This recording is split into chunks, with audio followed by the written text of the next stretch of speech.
That's a presentation I did for a big architectural summit in it's called Future Summit, and radim YouTube. A? Radim YouTube. Stvarno? Smiješ da kažeš u kameru? Neću, inače mi ne samo da se snimamo. A ti ne smiješ da... Anyway, so you see how the world is small. This girl, this stewardess, she's from Serbia, and last night I arrived at Qatar airport, and I had a transfer there, and I had 3 hours, and I met a couple from Croatia. So I spent 3 hours with them, and now on this flight, this stewardess is from Serbia. So really, the world is small. And the thing is, how do we recognize each other? Because of the name and surname. Our surnames, usually people from Balkan, we have in the end it's ich. So for example, mine is M-E-M-I-C, which pronounce Memic. And usually people from Balkan, they know it's Memic, but people from West, people from all around the world, they will pronounce it Memic. So anyways, we just talked. And yeah, the interesting fact that I want to share with you is at the airport at Qatar, after 3 hours with those people, I was charging my phone, and so around 1 a.m. when I need to go in the plane, I went to the plane. Before I go on the plane, I went to the toilet, and then I went to check in, and then I went through the pass, and just before one step, so literally one step divided me from getting on the plane, I touched my pocket and I realized I don't have my phone. And you know, in 1 second, my whole body went numb and cold, and I was so shocked, not because of the phone. It's just because on this phone I have everything for this trip. So I have documents that I need for business visa on arrival. I have my presentation finished for my PPT finished for presentation for this event. And then the interesting thing is, when I was going back, because I was running, the guy asked me, "Did you go get in the plane?" And I said, "I didn't. Just one step, like just behind the door." And he said, "Okay, then you can go." And I was so confused. And now this stewardess is telling me that actually, if I went in the plane and I went out, first I cannot go back in this plane. That's the first thing. Second thing is, they need to check. They need to empty the whole plane, and they need to check everything in the plane, just because of the security reasons. So luckily I didn't. And then I was rushing back. I was running so fast with my luggages. They didn't want to let me leave the luggages there, so I had to run back. And I went to the same place where I was sitting, and luckily phone was there. But on the way to there, I was thinking so many thoughts through my mind, like, oh my God, they are not going to let me back on the plane. I'm not going to find my phone. I need to spend 1 hour here just looking for the phone. I'm gonna miss my flight. Or I'm never gonna find my phone, and then tomorrow I cannot get in the Tanzania, and then I'm gonna miss my event, which would be disaster. So anyway, in the end, everything turned out good, and yeah, I found my phone. I went back to the plane, and everything was great. So actually, I want to talk to you about today's Tuesday. Yesterday, I had a flight from China to Tanzania. Today, I'm arriving this morning, and I was invited on a big summit. I was invited on a big summit called Future Summit, Future of the Architecture and Urban Development, to talk about inclusive urban design and Shenzhen as a case study, because Shenzhen is the city where I live now. And yeah, I missed last week. I missed my video, and I didn't upload, even though I edited, and the only thing that is missing is music. So yeah, I'm gonna include some of the footage from this trip, and we are going to record this trip in Tanzania, business trip. Yeah. So I just arrived in Tanzania, and the lines to apply for visa, to pay for visa, then to get approved visa, and then immigration, they are huge. But instead, Huawei Tanzania, they organized a VIP pickup for me. So literally, I was just got out from the plane, and they took me out here in this big VIP room. And now the girl is going to finish everything, and everything's gonna be approved. So thank you, Huawei Tanzania, and it's really nice to be treated this way. Honestly, this kind of treatment I never received in my life, and I guess this is how government officials are traveling. So basically, from the plane to the bus to the VIP room, no need to wait for anything, no need to see other people, no need to queue in lines, no need to pay for stuff, and everything is organized. And like, I just feel this is another level. This is what we need to try, and I guess I was just lucky to experience this. So now I need to achieve as much as possible in order to have this kind of treatment wherever I go and whatever I do, because this is just a simple thing that is just like traveling. But imagine some other aspects of life. If you get this kind of treatment, your lifestyle would be totally different.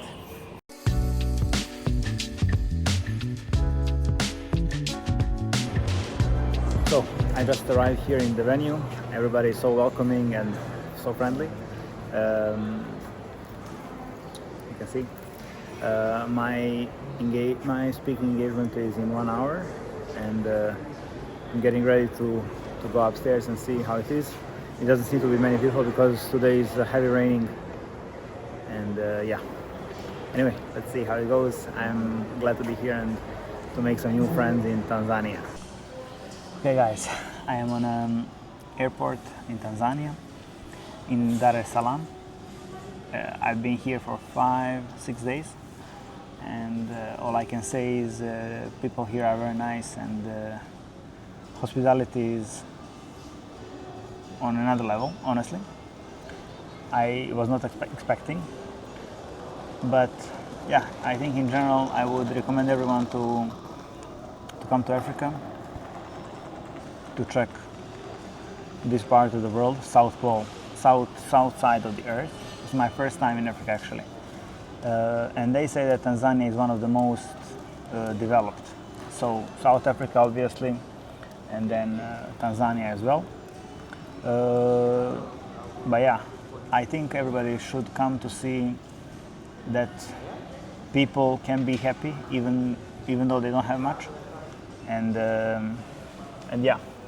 Honestly, I'm still a bit impressed about my arrival. Upon my arrival, a car waited for me in front of the airplane, and literally from the airplane I just went to the car, and then they took me to the VIP room, and I just gave them passport, and they organized everything, visa, the custom, everything. I didn't need to go through any queues, lines, to wait.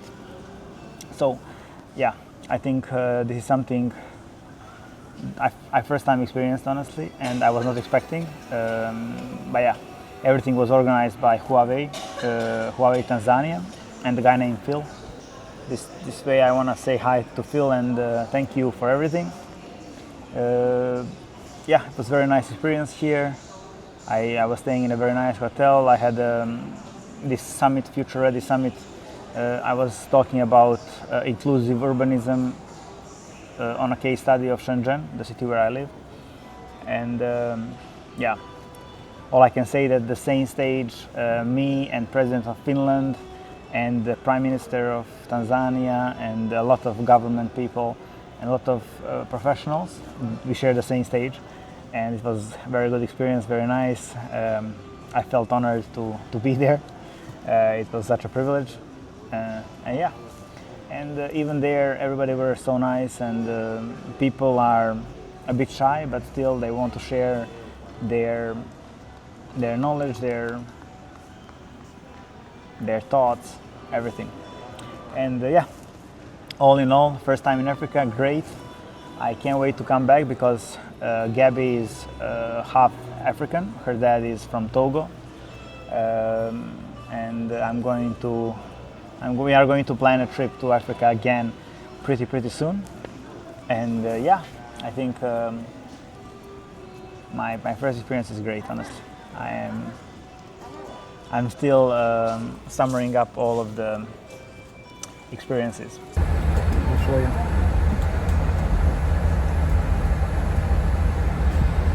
Arabic coffee. It's like tea.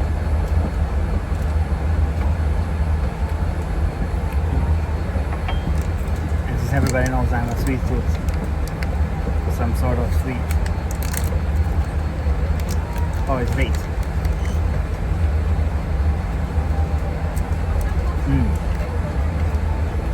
No seeds. Guys, I don't know about you, but whenever I'm in a bus, I feel like a student, even though it was 10 years ago when I was studying. But yeah, every time I'm on some sort of organized trip. Anyway, today is Friday, and we are going for ICF event. It's about creative, digital industry, AI, and stuff like that. That's something that I'm into. Something I'm talking about on this channel as well. And yeah, we have the full bus. We are going to Bao'an. It's a huge exhibition hall. And yeah, I'm going to show as well because I know a lot of my friends, when I show them some shots from exhibitions, from events, they always like, oh wow, where is it? Like, is this in Shenzhen or? So yeah, I'm going to record a little bit of scenes there, and obviously if we find, because each of these events that I attend, I always meet some awesome people, founders or some sort of visionaries, and I always spend so much time talking to them because I don't know, I'm also kind of like that, so I want to share the vision and the possibilities and maybe some sort of collaboration, future collaborations. So yeah. I just realized what ICIF stands for. It's International Cultural Industries Fair. It's 21st in China, and this one is in Shenzhen. And we are going to Shenzhen World Exhibition and Convention Center, which is the biggest venue in Shenzhen. And whenever I go there, it's so many people. I hope today won't be because it's Friday, so they expect more people tomorrow. But anyway, let's see. Just arrived, and I can already hear 有很多老外, 有很多老外 means there are a lot of foreigners. But yeah, this is the booth where we are going to yeah, to shoot some scenes. I just realized that Luohu, it's a first neighborhood, first district in Shenzhen, and Luohu actually produced 80% of the jewelry in whole China. Imagine that. So just one place in Shenzhen, and Shenzhen is not that big city in terms of the area, but in terms of population, like it has more than 20 million people, but in terms of the area, it's not that big. So Luohu, the smaller part of Shenzhen, honestly, but one of the first, they produce, they are very famous for jewelry, because the border with Hong Kong is also there. Yeah. So the fact that they produce 80% of the jewelry is really a lot.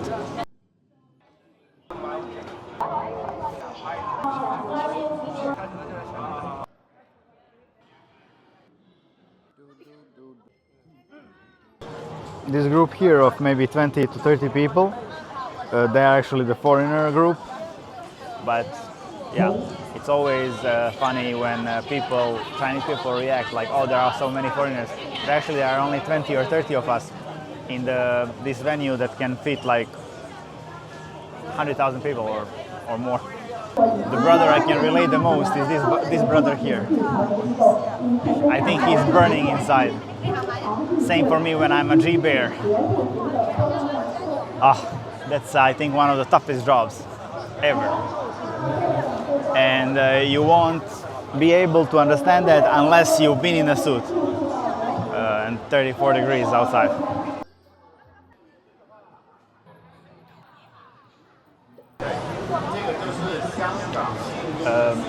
That's a famous Hong Kong brand.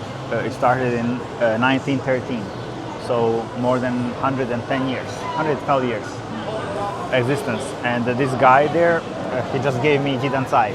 It's some sort of snack. And Milty, he's one of the owners, so it's like generational company. And it's so crazy to see that one company in Hong Kong selling tea and snacks can survive that long, honestly. And SMG, Shenzhen News Group. Now we are going to divide in the groups and we are going to get in. And yeah, I think they are working on some sort of systems to see how to change the content is made and how to change the presentation of the news towards public. So that's one of the reasons we are here, and I can't wait. Shenzhen Media Group is actually one of my previous clients. I designed their headquarters offices here in Shenzhen, and I was looking to find if I can see someone I know there, but I didn't see anyone. Anyway, it's just nice to see, and then I also feel proud that I can say, oh, you know, I designed your offices. And then everybody's amazed. Oh, wow, really? Today I left my home 7:45. I had a 15 minutes ride bike to the bus. And yesterday I only ate once, and today I didn't eat anything, just water. And my back hurts so much because last night, before my Chinese class, I did a very hard session for back. And yeah, today it's good that my bag is literally empty. It's only for camera. Otherwise, I already feel it hurts. So yeah, anyway, let's not complain. Let's try to enjoy this day as much as possible. Because tonight, 8 p.m., I also have a birthday. Bojan, my friend from Serbia. So it's gonna be a long Friday.